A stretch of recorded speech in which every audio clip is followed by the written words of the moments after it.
के शौर्य और प्रताप का स्नेह जिस बस्ती को प्राप्त हुआ है, इस बस्ती की पावन धारा को कोटि कोटि नमन करते हुए आप सभी मतदाता भाइयों और बहनों का मैं हृदय से अभिनंदन करता हूं, स्वागत करता हूं। मंच पर उपस्थित उत्तर प्रदेश सरकार में मेरे मंत्रिमंडल के सहयोगी श्री राकेश सदान जी, जिलाध्यक्ष श्री विवेकानंद मिश्र जी,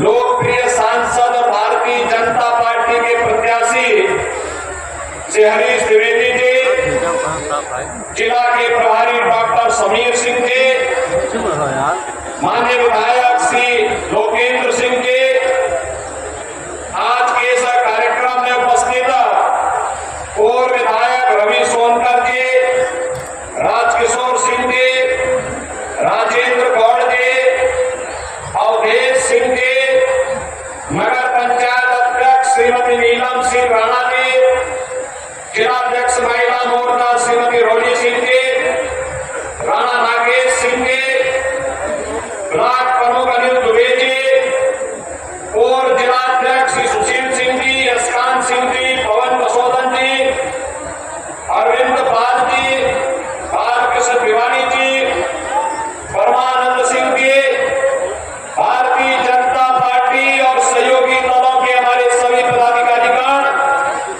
उपस्थित बहनों और भाइयों, लोकसभा चुनाव के छठे चरण के लिए आप सभी बस्ती वासियों से अपील करने के लिए आज मैं विशेष रूप से बस्ती में आया हूं। बहनों और भाइयों, 25 मई को आपको मतदान करना है और पूरे देश के अंदर जो हवा है, जो लहर है, लोगों के मन में एक ही नारा गूंज रहा है, एक ही स्वर शब्द कुछ गूंज रहा है, चारों ओर लोगों के मन में एक ही संकल्प है और वह संकल्प है कि फिर एक बार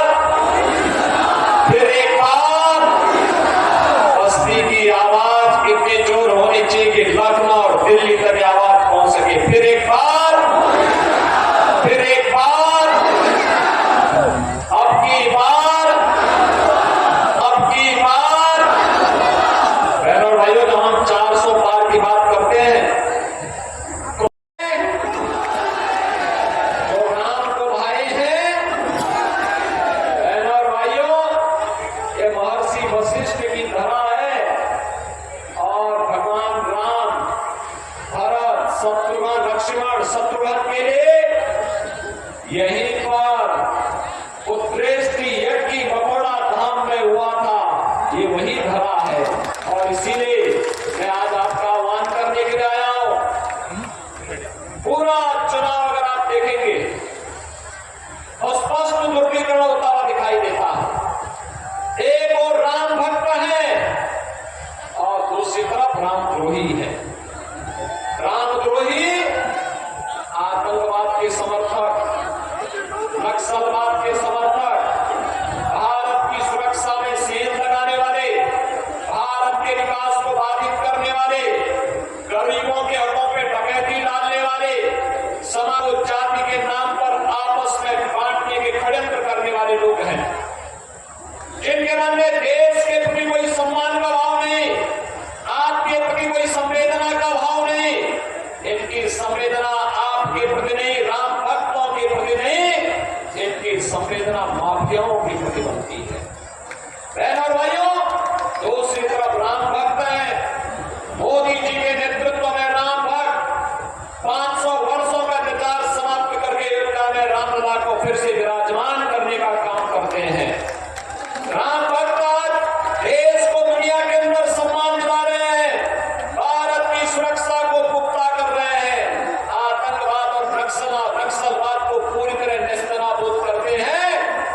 तो अब तो जो कांग्रेस और समाजवादी पार्टी के सरकार के समय बोला जाता था, कोई आतंकी वारदात होती थी, हम कहते थे रे आतंकवाद के खिलाफ कार्रवाई करो, तो लोग क्या कहते थे आतंकवादी सीमा पार के।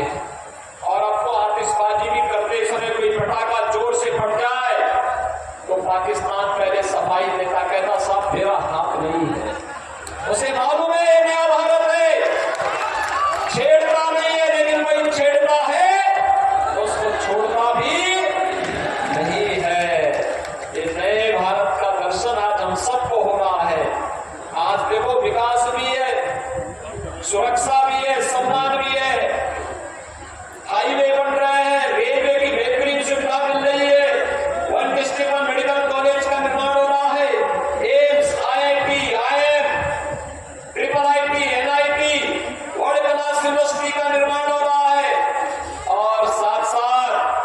हर घर नल की योजना और नल से शुद्ध पेयजल उपलब्ध कराने की योजना भी क्रियान्वित हो रही है।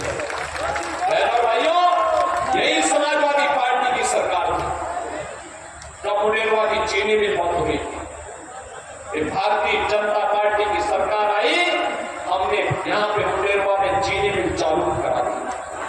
और भाइयों, आज आप देख रहे होंगे विकास की प्रक्रिया को तेजी के साथ आगे बढ़ाते हुए इनके समय में गरीब भूख से मरता था, किसान आत्महत्या करता था, बेटी और व्यापारी सुरक्षित नहीं थी, सर्वत्र अराजकता था, दंगा था, कर्फ्यू था। आज भारतीय जनता पार्टी 80 करोड़ लोगों को मोदी जी के नेतृत्व में फ्री में राशन दे रही है। 60 करोड़ लोगों को 5 लाख रुपए का आयुष्मान कार्ड दे रही है। 12 करोड़ किसानों को किसान सम्मान निधि का लाभ, 12 करोड़ घरों में रसोई गैस का सिलेंडर, 12 करोड़ घरों में शौचालय का निर्माण हुआ है, तो 4 करोड़ गरीबों के मकान भी मोदी जी के नेतृत्व में पिछले 10 वर्ष के अंदर बने हैं। और अब तो मोदी जी ने घोषणा की है 70 वर्ष से ऊपर के प्रत्येक बुजुर्ग को प्रतिवर्ष 5 लाख रुपए की स्वास्थ्य की सुविधा उपलब्ध करवाएंगे। और भाइयों, राशन की सुविधा आगे 5 वर्ष तक प्राप्त होती रहेगी। मोदी जी ने घोषणा की है कि जितने गरीब बचे होंगे उन सबको भी एक मकान अगले 5 वर्ष के अंदर उपलब्ध हो जाएंगे। और इसीलिए आज हम सब आपके पास आए हैं कहने के लिए कि जो देश की आवाज है उस आवाज के साथ बस्ती की आवाज भी जुड़नी चाहिए। जुड़ेगी, जुड़ेगी। और भाइयों, ये समाजवादी पार्टी और कांग्रेस का गठबंधन जब भी हुआ है, ये अनर्थ किया है। याद करिए, जब इन दोनों का गठबंधन था, एक प्रदेश में था, एक केंद्र में था, अयोध्या में राम जन्मभूमि पर आतंकी हमला हुआ था, काशी में संकट मोचन मंदिर पर हमला हुआ था, लखनऊ, अयोध्या और वाराणसी की कचहरियों पर हमला हुआ था। अखिलेश यादव मुख्यमंत्री बने तो सबसे पहला काम इसने किया, अयोध्या में राम जन्मभूमि पर हमला करने वाले आतंकवादियों के मुकदमों को वापस लेने का कुत्सित प्रयास किया था। बहुत धन्यवाद देंगे न्यायपालिका को। न्यायपालिका ने कहा नहीं, ऐसा नहीं होगा।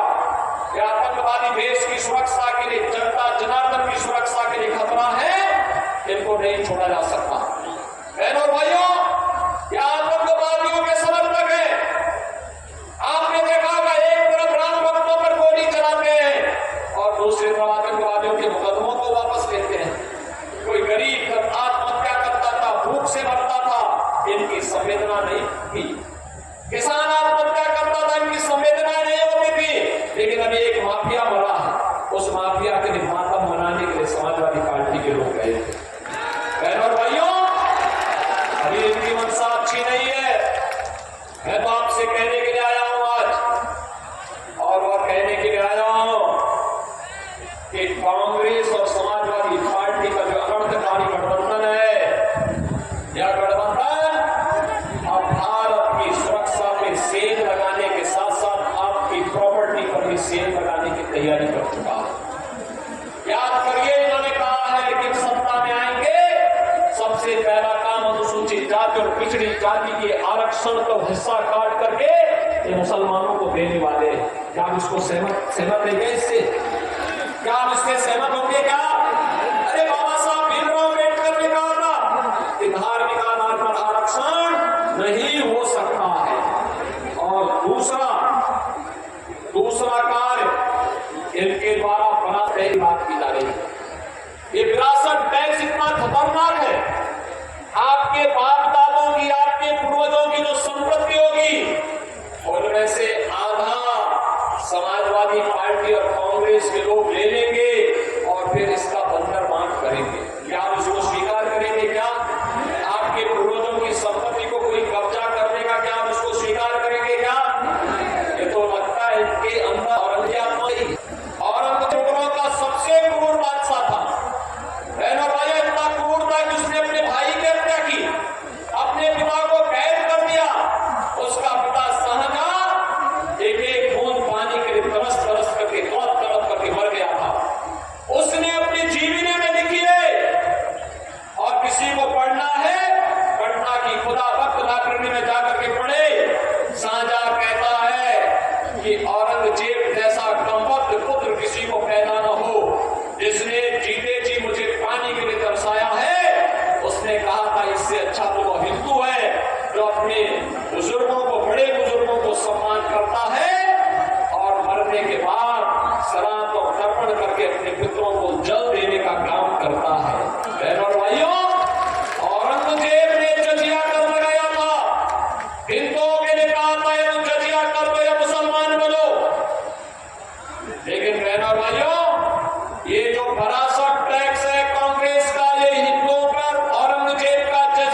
देगा। और इसीलिए आज मैं बस्ती की जनता जनार्दन से अपील करने के लिए आया हूं। बहनों और भाइयों, कोई सोचता था बस्ती में इतनी सुविधाएं होंगी, अब तो बस्ती नगर के अंदर भी 4 लेन की सड़कें हम बना रहे हैं, बस्ती के अंदर भी हम कनेक्टिविटी बेहतर कर रहे हैं। बस्ती के लिए तो दोनों हाथों में लड्डू है, इधर गोरखपुर का एयरपोर्ट, उधर और यहाँ मेडिकल कॉलेज, सिद्धार्थनगर में माधव बाबू के नाम पर मेडिकल कॉलेज, यहाँ महर्षि वशिष्ठ के नाम पे मेडिकल कॉलेज, यहाँ पे मुंडेरवा चीनी मिल भी चल रही है और अन्य विकास के कार्य को तेजी के साथ आगे बढ़ाने के लिए अटल आवासीय विद्यालय भी भारतीय जनता पार्टी आप सबको दे रही है, जिसमें अनाथ और श्रमिकों के बच्चों को पढ़ाया जा रहा है। और इसीलिए मैं आपसे कहने के लिए आया हूं, भारतीय जनता पार्टी ने अपने लोकप्रिय सांसद हरीश द्विवेदी को फिर से अपना प्रत्याशी बनाकर के आपके बीच उतारा है। हरीश द्विवेदी